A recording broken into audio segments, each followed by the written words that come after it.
Assalamualaikum warahmatullahi wabarakatuh. Waalaikumsalam. Selamat sore Tribuners, selamat bertemu lagi dengan saya Tom Limahekin, manajer liputan Tribun Batam. Pada sore hari ini saya berkesempatan berkunjung ke Mako Polda Kepri di Nongsa, Kota Batam.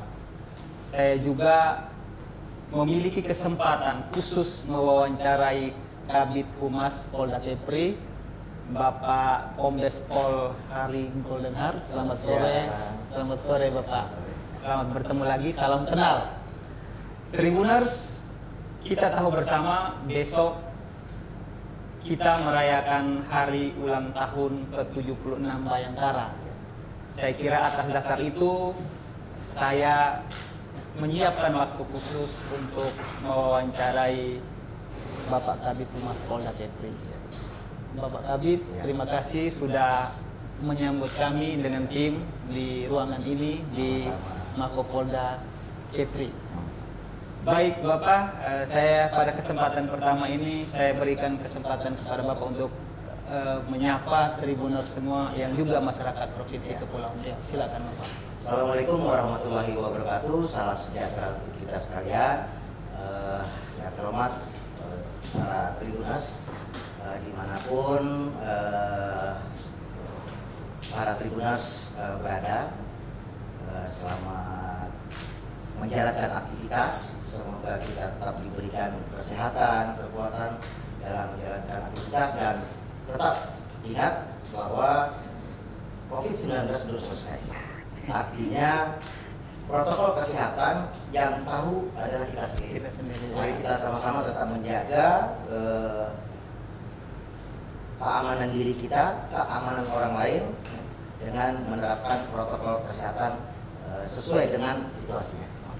Terima kasih Bapak. Masih terkait dengan protokol kesehatan, Tribuners, kami meyakini, saya dan Bapak Hari meyakini bahwa kami sudah vaksin booster ya Bapak ya. Ya, dan kami malah boosternya tahun 2021. 2021 ya. Saya Maret Februari lah. Februari ya 2022 ya. Meskipun begitu di saku kami masih ada masker kok, dan kami selalu pakai di tempat kerumunan atau banyak orang ya Bapak ya. Kita sepakat soal itu karena COVID ini masih ada walaupun kita beralih ke masa endemi. Oke. Baik Bapak, kita tahu bersama seperti yang saya katakan tadi, besok kita sama-sama baik itu anggota Polri maupun masyarakat seluruh Indonesia, khususnya masyarakat Provinsi Kepulauan Riau merayakan hari ulang tahun ke-76 Bayangkara. Kami sebagai masyarakat tentu ikut berbahagia, ikut bergembira atas hari ulang tahun Bayangkara ini karena kami tahu selama ini Polri begitu melindungi dan mengayomi masyarakat, dan dalam kebahagiaan dan kegembiraan itu kami juga memiliki harapan besar kepada Polri yang selama ini kami yakini melindungi dan mengayomi kami. Baik Bapak Hari, masih terkait dengan tema hari ulang tahun ke-76 Bayangkara. Kami ingin bertanya Bapak, itu kira-kira apa temanya untuk hari ulang tahun 76 Bayangkara Jadi kali ini? tema daripada hari Bayangkara dari tahun ke tahun itu tentu berbeda. Disesuaikan dengan kondisi kekinian maupun kondisi bangsa dan negara kita.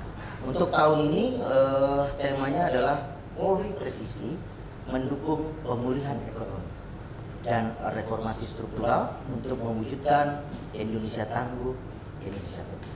Oke, baik Bapak. Polri presisi. Bapak bisa jelaskan Polri yang presisi itu seperti apa itu? Ya, ini kan merupakan jatuh daripada Bapak Kapolri, mana kita harus memiliki, setiap anggota Polri harus memiliki jiwa pengabdian dalam pelaksanaan tugas sebagaimana jadwal yang disampaikan oleh Bapak Kapolri. Bapak, sebelum merayakan hari ulang tahun ini, apakah sudah ada instruksi atau pesan khusus dari Bapak Kapolri untuk seluruh anggota Polri di Indonesia, khususnya anggota Polri di Polda Kepulauan Riau? Secara khusus Bapak Kapolri memang menyampaikan agar kita anggota Polri dalam memberikan pelayanan, khususnya pelayanan kepolisian kepada masyarakat itu dengan humanis. Kemudian juga dengan mengedepankan hak-hak asasi manusia. Dan tentunya di dalam setiap pelaksanaan tugas tentu dibutuhkan atau dipersyaratkan sebuah kompetensi. Artinya setiap anggota Polri dituntut memiliki kompetensi, sehingga masyarakat dapat menerima pelayanan yang baik dari setiap anggota Polri. Tapi tentu ini merupakan sebuah goals ya, yang menjadi keinginan Bapak Kapolri. Tentu untuk kesana dalam rangka Hari Bayangkara ini Bapak Kapolri juga mencoba untuk membuat sebuah perlombaan maupun ide-ide kreatif. Salah satunya adalah setapak perubahan Polri. Di situ dalam sekali. Bagaimana kita Bapak Kapolri berkomitmen dan konsisten ingin melakukan perubahan walaupun itu setapak. Ya. Oke, Bapak, boleh minta lebih lebih dalam lagi setapak yang sudah Bapak Kapolri buat dan selama ini sudah dijalankan oleh anggota Polri di Indonesia, khususnya di Polda Kepulauan Riau, itu seperti apa lebih praktisnya itu? Tentu kalau kita kaitkan dengan kondisi saat ini terkait dengan pelayanan kepolisian, itu kita menggunakan kegiatan-kegiatan yang dilakukan oleh anggota Polri dengan teknologi. Ya, dimana kita tahu bahwa teknologi sekarang ini, terutama teknologi digital, itu sangat-sangat memudahkan masyarakat. Sebagai contoh saja, Mas, untuk membuat SKCK, kita sudah membuat aplikasi SKCK online, masyarakat bisa menginput data di sana. Nah, itu merupakan salah satu bentuk kemudahan yang diberikan. Kemudian juga kegiatan-kegiatan lain seperti aplikasi di fungsi reserse. Di situ juga ada aplikasi yang menyediakan aplikasi di mana masyarakat bisa mengetahui sejauh mana proses hukum yang dilaporkan. Tentu ini semua tidak bisa langsung ini ya, membutuhkan proses. Kenapa? Karena memang harus ada perubahan mindset dari seluruh anggota Polri. Mindset yang tadinya kita mungkin di masyarakat terkesan anggota Polri ini ingin dilayani, tapi sekarang ini kita harus diletakkan, membumi di mindset para anggota Polri bahwa kita ini adalah pelayan. Sebagaimana yang disampaikan Bapak Kapolda dalam setiap kesempatan bahwa menjadi anggota Polri adalah sebuah profesi yang mulia. Menjadi anggota Polri berarti kita harus siap untuk memberikan pelayanan kepada negara dan kepada masyarakat. Baik. Bapak Hari, terkait arahan dari Bapak Kapolda tadi ya, setelah Bapak Kapolri kita turun ke Bapak Kapolda, kira-kira menjelang hari ulang tahun ke-75 Bayangkara, 76 Bayangkara ini, apa ada pesan khusus atau refleksi khusus dari Bapak Kapolda untuk seluruh anggota Polda Kepri sendiri, Bapak, secara internal? Nanti sebentar saya akan tanyakan kepada masyarakat Polri. Ya, Bapak Kapolri dalam kesempatannya beberapa kesempatan sering sekali, karena saya sering mengikuti kegiatan Bapak ya teman. Beliau selalu mengingatkan kita semua bahwa kita ini menjadi anggota Polri untuk melayani negara dan melayani masyarakat. Itu dulu, dua itu, melayani negara dan melayani masyarakat. Karena itu adalah menjadi sebuah tujuan kita untuk kita menjadi anggota Polri, maka Bapak Kapolda mencoba untuk membumikan sebuah mindset bahwa setiap anggota Polri, khususnya di Polda Kepri ini, harus memiliki jiwa melayani ya, dengan nurani. Terlebih kita 2 tahun dilanda COVID. Kita paham dan sadar sekali bagaimana kesulitan masyarakat. Nah, disitulah kita berupaya untuk membantu masyarakat dengan pendekatan yang humanis. Baik Bapak, melayani dengan hati nurani. Tentu ketika kita melayani dengan hati, hasilnya lebih baik, Ya. hasilnya lebih sempurna, hasilnya lebih optimal. Betul. Baik Bapak, kami sedikit minta kira-kira keberhasilan yang dicapai Polda Kepri selama 1 tahun terakhir ya, itu dari upaya untuk melayani masyarakat dari hati ya, dengan nurani itu bisa dipaparkan sedikit kepada masyarakat. Beberapa kasus yang banyak menimpa masyarakat Ya. itu berhasil kita ungkap. Di antaranya yang baru-baru ini kasus skimming. Skimming ya. Yang menimpa salah satu bank. Bang Reu. Ya. Bang, ya. Itu berhasil kita ungkap. Kemudian kasus di mana pada saat itu saya sendiri sempat ke seberang untuk menjemput. Di sini tentu kita prihatin ya, dan Polda Kepri serta jajarannya sudah komitmen untuk mencegah terjadinya hal-hal itu di masa yang akan datang. Kemudian kasus-kasus lain seperti kasus narkoba. Narkoba kita sudah banyak sekali kita mengungkap. Kita tahu daerah kita ini berbatasan dengan berbagai negara, dan kemampuan kita untuk mengawasi wilayah perairan ini dengan prasarana dan sarana yang ada ini memang terbatas. Namun itu tidak ada penyelundupan kasus narkoba. Oke, baik Bapak Hari. Coba kita dalami sedikit lagi soal yang kasus skimming tadi. Kami masyarakat memang waktu itu cukup bersyukur karena pengungkapan kasus itu begitu cepat ya. Memang dalam tempo yang sesingkat-singkatnya akhirnya pelakunya itu bisa bahkan ditangkap dan didatangkan ke sini. Kami boleh tahu itu memang prioritas khusus dari Bapak Kapolda waktu itu. Gimana arahannya sampai sebegitu cepat kasus itu diungkap? Sebenarnya kasus itu tuh sudah kita dengar 2 hari sebelum dilaporkan. Tapi pada saat kita mencoba untuk berkoordinasi dari pihak bank mengatakan bahwa mereka masih akan melakukan investigasi terhadap harga itu, namun tanpa mengurangi kita tetap melakukan penyelidikan awal. Dan apa yang ditekankan oleh Bapak Kapolda, ya ketika kamu melaksanakan tugas kamu untuk melayani masyarakat, ya kamu melayani dengan hati. Kalau sudah melayani dengan hati berarti dengan kesungguhan. Kalau sudah dengan kesungguhan berarti apapun yang dipunya, apa yang dimiliki akan kita gunakan untuk bisa membantu masyarakat mengungkap kasus. Oke, baik Bapak. Yang kedua itu terkait yang kasus PMI ilegal. Belakangan kita juga cukup prihatin, banyak sama saudara kita dari berbagai daerah di Indonesia yang menyeberang melalui Batam akhirnya harus mengalami nasib naas ya Bapak ya. Kira-kira apa arahan dari Bapak Kapolda sendiri untuk mengantisipasi dan mengurangi kasus-kasus seperti ini sehingga tidak ada nyawa lagi yang berjatuhan? Jadi terkait kasus itu kita seperti yang disampaikan oleh Bapak Kapolda pada saat RDP dengan Komisi 3 baru-baru ini, bahwa hampir setiap hari tidak main dari Polda kita melaksanakan patroli. Hampir setiap hari. Itu dalam rangka untuk mencegah jangan sampai terjadi penyelundupan rem ilegal ke Malaysia ya. Namun di sini juga tidak hanya Polda Kepri sebenarnya. Dalam hal penanganan PMI ilegal ini sebenarnya dibutuhkan juga kerjasama dari pemerintah daerah.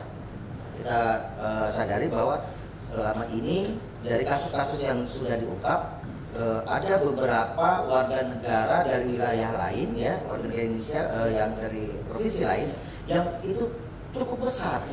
Nah tentu ini diperlukan kerjasama dengan pemerintah daerah yang ada di sana gitu loh, untuk bagaimana mereka bisa melakukan pengawasan terhadap warganya yang memang punya tujuan untuk ke wilayah kita gitu loh. Kita ini hanya menerima limpahannya saja karena memang perbatasan dekat dari sini gitu loh. Nah itu akhirnya penanganan PMI ilegal ini sebenarnya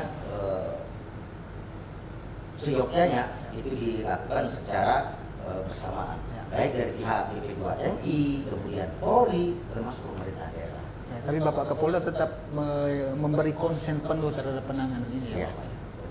Oke, yang ketiga itu tadi yang sebut Bapak Ari katakan itu soal narkoba. Kita tahu bahwa dulu beberapa tahun yang lalu tuh bahkan penangkapan bertonton ya Bapak ya. Tapi belakangan ini kan sudah berkurang. Tapi kami yakin bahwa Polri tetap bekerja sesuai dengan tugasnya itu. Dan gimana kami bisa mendapatkan informasi terkait bagaimana fokus Bapak Kapolda terhadap penanganan masalah narkoba ini, Bapak? Narkoba ini adalah sebuah kejahatan yang luar biasa. Di satu sisi dia bisa melemahkan perekonomian sebuah negara. Di satu sisi dia bisa menghilangkan satu generasi. Nah, tentu penanganannya ini harus dilakukan secara komprehensif. Bapak Kapolda selalu menyampaikan bahwa tidak ada kata tidak untuk menindak setiap pelaku-pelaku tindak pidana narkoba, termasuk ya para bandar-bandar. Ya, tentu di sini masyarakat juga sudah melihat bagaimana kinerja dari Polda Kepri dan Polres jajaran dalam mengungkap kasus-kasus narkoba. Oke, baik Bapak. 3 contoh kasus itu membuat masih banyak ya. Kami tahu salah satu di antaranya itu kasus tindak pidana korupsi. Oh ya. Iya. Sekarang masih ada yang begini. Iya. Dana yang kemarin lah. Itu juga merupakan bukti daripada Polda Kepri dan komitmen daripada Bapak Kapolda ya untuk bisa melayani masyarakat dan melayani negara. Ya. Melayani negara yaitu mengamankan keuangan negara dari tindak pidana yang bisa menimbulkan potensi kerugian negara. Baik Bapak Ari. Kiranya dengan contoh-contoh kasus ini membuat masyarakat semakin percaya kepada Polri dan meyakini bahwa Polri tetap berpihak kepada masyarakat. Yang dibutuhkan oleh Polri sebenarnya selain kepercayaan adalah legitimasi. Oke. Ketika Polri melakukan sebuah tindakan tanpa legitimasi dari masyarakat, itu akan sulit buat kita. Tetapi ketika kita melakukan sebuah tindakan untuk melayani masyarakat dan melayani negara, dan itu didukung dengan legitimasi dari masyarakat, itu luar biasa. Oke, baik. Terima kasih Bapak Ari. Oke, kita tahu bahwa di hari ulang tahun ini, selain refleksi, selain permenungan untuk kita di perjalanan hidup di waktu-waktu yang telah lewat, kita juga harus membuat niat atau prioritas yang bakal kita capai setidaknya 1 tahun ke depan. Baik Bapak Hari, saya ingin tahu kira-kira Polda Kepri punya prioritas apa di hari ulang tahun ini sampai ke hari ulang tahun ke-77 nanti. Ya, kita ketahui bersama Mas, di pertengahan tahun ini kita sudah mulai memasuki tahapan daripada pemilu. Oh ya. Kemudian banyak juga kegiatan-kegiatan kenegaraan yang akan diadakan di Indonesia. Salah satu contohnya adalah G20. Oh ya. Di situ dibutuhkan peran daripada Polri untuk bagaimana bisa mengamankan, kemudian menyukseskan program-program kegiatan kenegaraan, program pembangunan nasional, termasuk program pembangunan daerah. Kemudian karena sampai tahun depan kita juga berharap bahwa tahapan pemilu ini dapat kita laksanakan dengan benar, secara profesional, kemudian juga kita pastikan Polda Kepri bisa menjamin ya Bapak? Netral. Oke, siap. Kita tidak punya kepentingan. Karena tadi seperti disampaikan oleh Bapak Kapolda, ketika kita masuk menjadi anggota Polri, kita sudah siap untuk melayani negara dan masyarakat. Baik. Bukan melayani organisasi lain. Oh iya, siap. Baik Bapak. Selain netral, tapi masyarakat juga meyakini atau memberi harapan besar kepada Polri, khususnya Polda Kepri, agar bisa menjaga rangkaian proses demokrasi ini agar tetap aman. Karena kita tahu Kepri khususnya Batam itu termasuk daerah yang dalam tanda kutip rawan pemilu loh. Itu saya ingin tahu, saya ingin meminta jamin apakah Polda Kepri bisa menjamin bahwa rangkaian proses pemilihan umum atau pesta demokrasi ini berjalan lancar dan aman gitu. Ya, saya mencoba mengutip statement mantan Kapolri yang saat ini menjadi Menteri Dalam Negeri. Oh itu karena bahwa modal awal agar sebuah konsentrasi ataupun pesta pemilu itu bisa berjalan, yang utama adalah netralitas daripada penyelenggara pemilu. Itu sudah. Netralitas dari penyelenggara pemilu. Ketika para penyelenggara pemilu ini bisa memiliki yang netral, kemudian di rangkaian kegiatan pemilu ini dikawal dengan baik, dengan mengikut sertakan seluruh potensi masyarakat, dan yang utama tugas kita semua adalah jangan sampai terjadi polarisasi seperti pemilu-pemilu yang lain.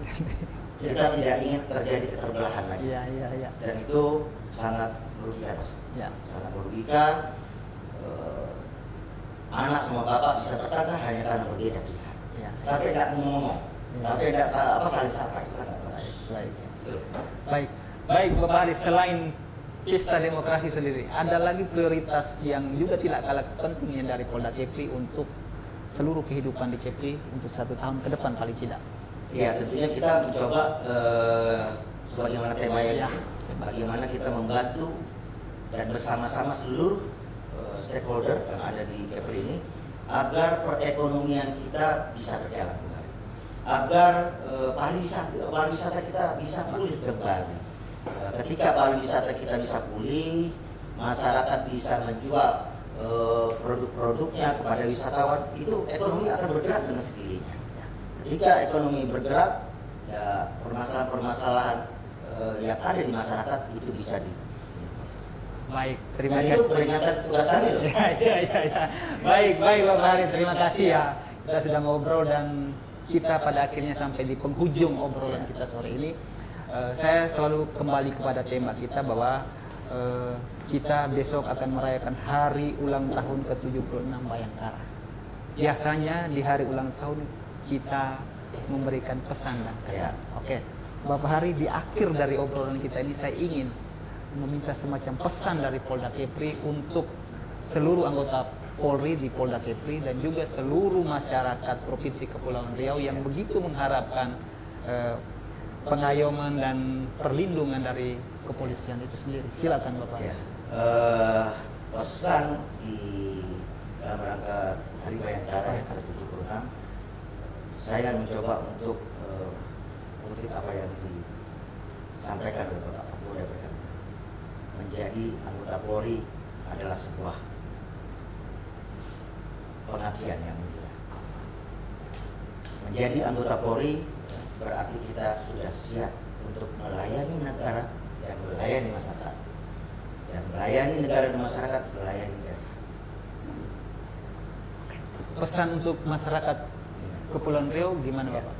Sementara untuk kepada masyarakat, atas nama Bapak Kapolda mengucapkan terima kasih atas dukungannya terhadap pelaksanaan tugas kami, dan kami juga meminta maaf apabila dalam pelaksanaan tugas masih ada hal yang dirasakan.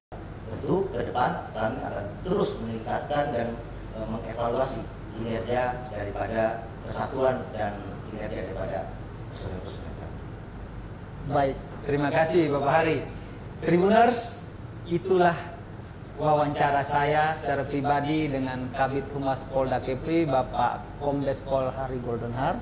Secara pribadi dan juga seluruh kru Tribun Batam mengucapkan terima kasih secara khusus kepada Bapak Kapolda Kepri karena sudah memberikan waktu bagi kami untuk mewawancarai beliau melalui Bapak Hari. Kami juga meminta maaf mungkin dalam obrolan kami sore ini ada kata atau pernyataan yang salah, kami minta maaf.